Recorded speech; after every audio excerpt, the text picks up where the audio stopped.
Chers auditeurs, abonnés, amis, téléspectateurs, auditeurs, marhaba bikoum, salam alaikum, bienvenue, content et heureux de vous retrouver aujourd'hui auprès de notre plateforme Saut24, notre chaîne TV, YouTube.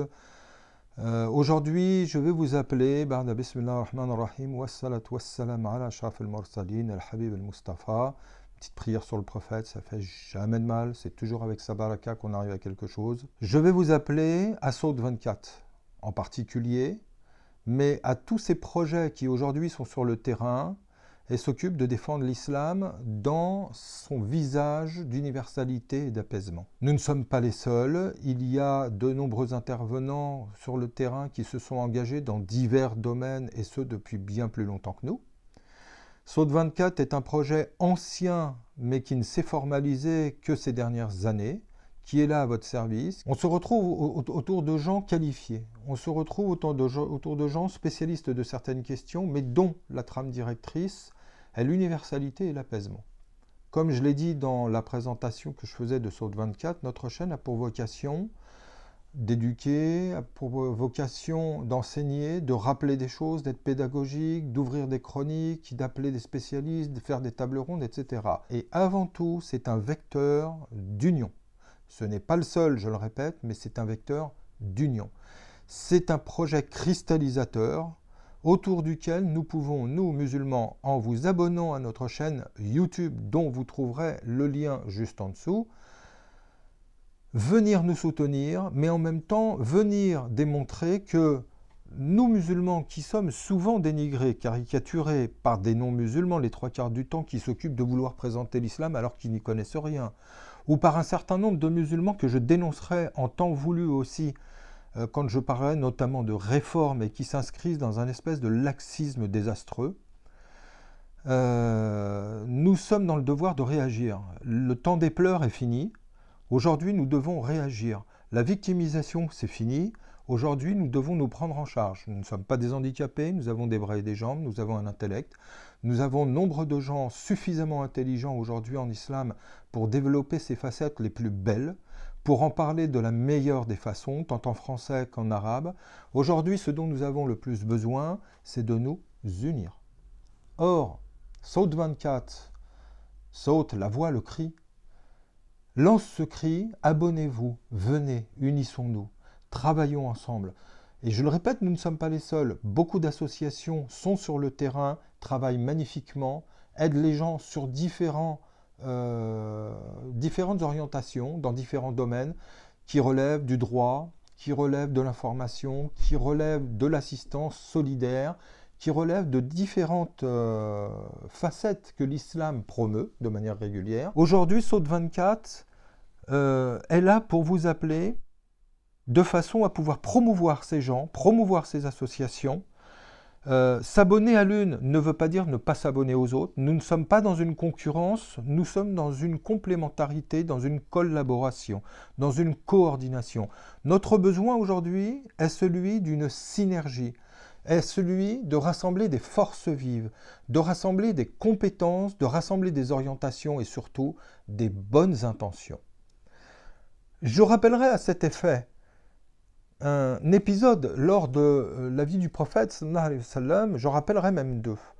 Alors qu'il n'est pas encore prophète et qu'il est Mohammed al-Amin à la Mecque et qu'il y a la reconstruction de la Kaaba, les Mécois et les grandes familles des Quraysh qui sont à la reconstruction de la Kaaba doivent placer la pierre noire et ils en arrivent quasiment à tirer les épées pour savoir qui va avoir le privilège de placer la pierre noire, car chacun fait jouer ses lettres de noblesse et essaye d'expliquer aux autres que c'est à lui que ce privilège doit revenir. Pris d'un sursaut d'intelligence, ils se disent, écoutez, on va laisser le premier qui vient et qui entre dans la cour de la Kaaba. Donc la Kaaba, ce cube noir qui est à la Mecque, qui est l'endroit qui marque le centre même, et porteur de la pierre noire en islam. On va laisser le premier qui entre dans la cour de la Kaaba, on va le laisser poser son jugement. On va le laisser juger entre nous et décider qui doit poser cette pierre noire.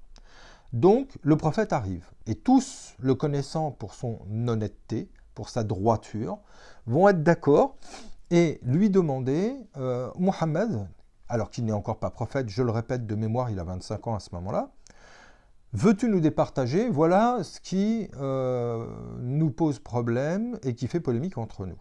Et donc le prophète va trouver une solution consensuelle. C'est-à-dire qu'il va enlever son manteau qu'il va poser à terre, il va poser la pierre noire dessus, et il va dire aux représentants de chaque famille que chacun de vous prenne un bout du tissu de mon manteau, comme ça vous porterez cette pierre noire tous ensemble. Or, là nous avons un exemple frappant de la vie du prophète qui est un modèle, je le rappelle, laqad kana lakum fi rasulillahi uswatun hasana. Et je reviendrai sur le caractère exemplaire du modèle mohammedien, puisque s'il est tel, c'est que les solutions qu'il a données, les enseignements qu'il a donnés, sont valables aujourd'hui encore. Donc aujourd'hui encore, nous musulmans en particulier, mais croyants de manière générale et hommes de tradition de façon générale, car nous ne sommes pas les seuls à avoir des problèmes, nous devons nous unir, nous réunir, travailler ensemble, main dans la main, fraternellement. Pour terminer, je rappellerai un second épisode qui se passa à Médine, alors que plusieurs clans, plusieurs tribus vivaient les uns avec les autres, et qu'à un moment donné, un homme un peu vicieux sur les bords a commencé à colporter des inexactitudes, des caricatures, qu'il a commencé à déformer certaines réalités pour monter les gens les uns contre les autres.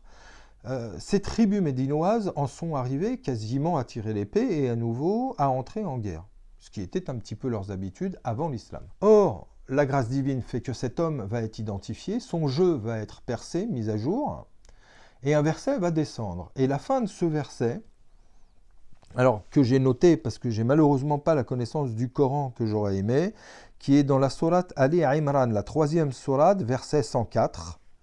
La fin de ce verset nous dit notamment فَأَلَّفَ بَيْنَ قُلُوبِكُمْ فَبِنِعْمَتِهِ أَصْبَحْتُمْ إِخْوَانًا. فَأَلَّفَ بَيْنَ قُلُوبِكُمْ, Allah a uni vos cœurs.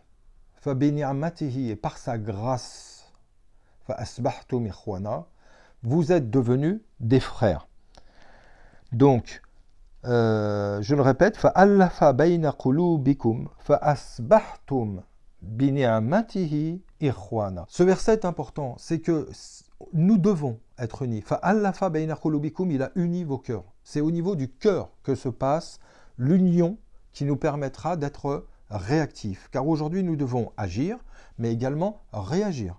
Nous sommes sans cesse attaqués, que ce soit les unes, les hebdomadaires, les quotidiens, les chaînes nationales, les déformations sont permanentes, les caricatures sont incessantes, les incompétents qui se placent comme des représentants de notre communauté se multiplient, des non-musulmans qui essayent de nous expliquer l'islam, bien sûr de façon complètement dénaturée, là aussi sont cautionnés, sont médiatisés. Donc aujourd'hui, puisqu'on ne veut pas nous tendre le micro, puisqu'on ne veut pas laisser des gens compétents s'exprimer, saisissons-le ce micro. Saute 24 en est un, il n'est pas le seul, je le répète, et collaborez avec nous, venez nous rejoindre, abonnez-vous.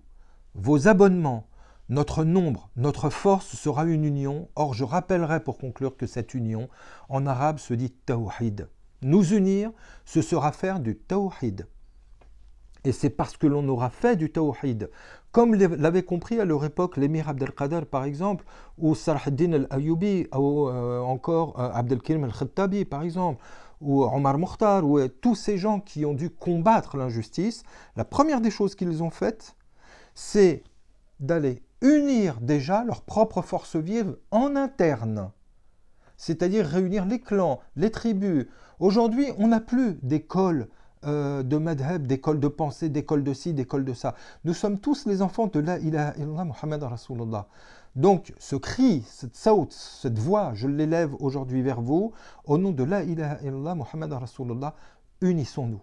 Unissons-nous comme des frères, avec un cœur ouvert, sincère. Délaissons les intérêts personnels, délaissons la course à la chaise, délaissons les réseaux, délaissons les relations avec les politiques. Ça mène de toute manière à zéro, on l'a déjà vu. Aujourd'hui, prenons-nous en charge nous-mêmes. Nous serons une force d'opinion, nous serons un levier d'opinion et nous aurons donc une force à opposer à tout ce qui aujourd'hui se lève comme une adversité par rapport à nous. Chers amis, chers frères, à très bientôt, merci beaucoup de vous retrouver, et encore une fois, abonnez-vous, soutenez-nous, unissons-nous.